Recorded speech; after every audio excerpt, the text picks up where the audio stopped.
Hi friends, எல்லாருக்கும் வணக்கம். இன்றைக்கி நம்ம என்ன பார்க்க போகிறோம்னு பார்த்தீங்கன்னா, பெட்டிக்கோட் வந்து எப்படி கட் பண்ணுறதுன்னு மட்டும்தான் இந்த வீடியோவில் பார்க்க போகிறோம். நெக்ஸ்ட்டு வீடியோவில் இது வந்து எப்படி தைக்கலான்றதை நெக்ஸ்ட் வீடியோவில் பார்க்க போகிறோம். அதுக்கு முன்னாடி நம்ம சேனலை பிடிச்சிருந்தா சப்ஸ்கிரைப் பண்ணுங்கள், லைக் பண்ணுங்கள், கமெண்ட் பண்ணுங்கள், ஷேர் பண்ணுங்கள். இப்போ வாங்க எப்படி கட் பண்ணலான்றதை, பெட்டிக்கோட் எப்படி கட் பண்ணலான்றதை வீடியோக்குள்ளே போகலாம். வாங்க போகலாம். ஃபஸ்ட்டு வந்து பார்த்திங்கன்னா, இந்த மாதிரி வந்து நம்மளுக்கு வந்து இந்த மாதிரி துணி எடுத்துக்குங்க.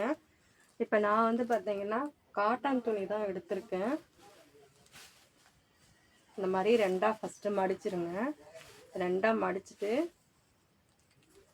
இது வந்து ஒரு சட்டை பீஸ் தான். இது சட்டை பீஸு லைட்டாக மீந்து போன துணியில் தான் நம்ம வந்து கட் பண்ண போகிறோம் பெட்டிக்கோட்.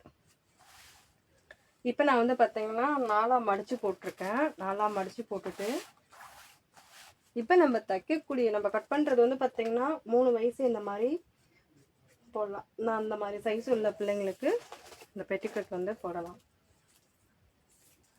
ஃபஸ்ட்டு ஒயரை வச்சுக்கோங்க. இந்த மடிப்பு வந்து நம்ம பக்கம்தான் இருக்கணும். ஆப்போசிட்டில் வந்து பார்த்திங்கன்னா ஓப்பன் சைடு இருக்கணும். இப்போ இங்கேருந்து வச்சு பார்த்துட்டு ஒயரை வந்து பார்த்திங்கன்னா 10 எடுத்துக்குங்க. ஒயரை வந்து 10 இது வந்து லைன் போட்டுக்குங்க. இந்த 10 இன்ச்சிலேருந்து இப்படி லைன் போட்டுக்குங்க. கழுத்து சுற்றளவு 2 இன்ச்சு எடுத்துக்கணும். 2 இன்ச்சு கழுத்து சுற்றளவு. முன்கழுத்து வந்து பார்த்திங்கன்னா பின்கழுத்து முன்கழுத்து வந்து சைஸ் நமக்கு தேவைன்னா வந்து முன்ன பின்ன, அதாவது வந்து முன்கழுத்து வந்து கொஞ்சம் இறக்கமாகவும் பின்கழுத்து கொஞ்சம் ஏற்றமாகவும் வச்சுக்கலாம். நான் வந்து ரெண்டுமே வந்து பார்த்திங்கன்னா சரிசமமாக தான் மார்க் பண்ண போகிறேன். 3 இன்ச்சு மார்க் பண்ணிக்கிறேன். நம்ம கழுத்து சுற்று மார்க் பண்ணியிருக்கோம் பார்த்தீங்களா, அந்த கழுத்து சுற்றிலிருந்து இந்த அளவுக்கு இப்படி குறுகலாக பின்கழுத்தும் முன்கழுத்தும் ரெண்டும் ஒரே மாதிரி. ஷோல்டர் வந்து பார்த்தீங்கன்னா கழுத்து சுற்றில் இருந்தது ஷோல்டர் 2.5 இன்ச்சு. இது ஆப்போசிட்டில் வந்து பார்த்தீங்கன்னா 4 இன்ச்சு. கை இறக்கத்துக்கு 4 இன்ச்சு இப்படி ரவுண்ட் போட்டுக்குங்க. இதை இப்போ கட் பண்ணிடலாம். 4 துணியும் இந்த மாதிரி சேர்த்து வச்சு கட் பண்ணிடுங்க.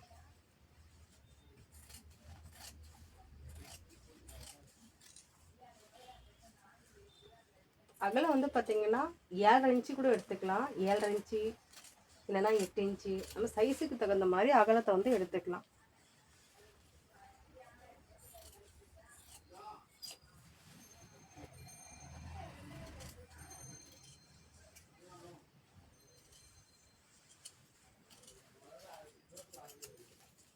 இப்போ கட் பண்ணியாச்சு.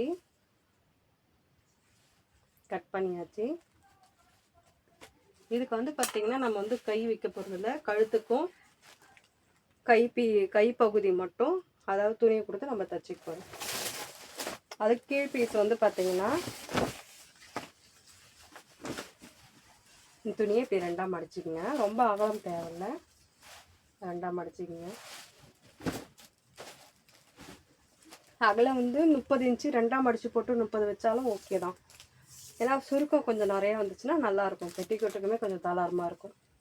இப்போ நம்மளுக்கு வந்து பார்த்திங்கன்னா இந்த துணியில் இருக்கிறத நம்ம வைக்க போகிறோம். கரெக்டாக 29 வருது. இந்த 29 அப்படியே வச்சுக்கிறோம்.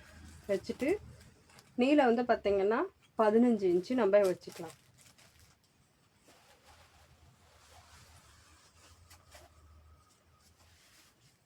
இப்போ நான் 4ஆக மடிச்சுக்கிறேன். 4ஆக மடிச்சுட்டு இதை ஃபஸ்ட்டு ஈவனாக கட் பண்ணிக்கலாம்.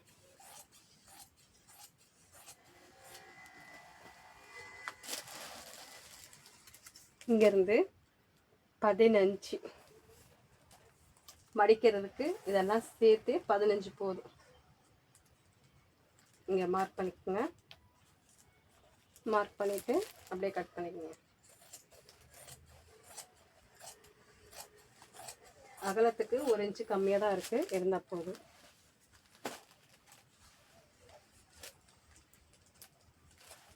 இது கீழ் பாட்டம்.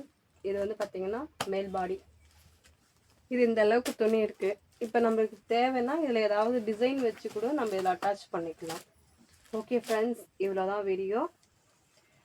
பார்த்துருப்பீங்க, எவ்வளோ சிம்பிளாக இருக்குன்றதை பார்த்துருப்பீங்க. நீங்கள் வீட்டில் ட்ரை பண்ணி பாருங்கள். நெக்ஸ்ட் வீடியோ அதை எப்படி தைக்கிறதுன்றதை நான் வீடியோ போடுறேன். Okay, thank you.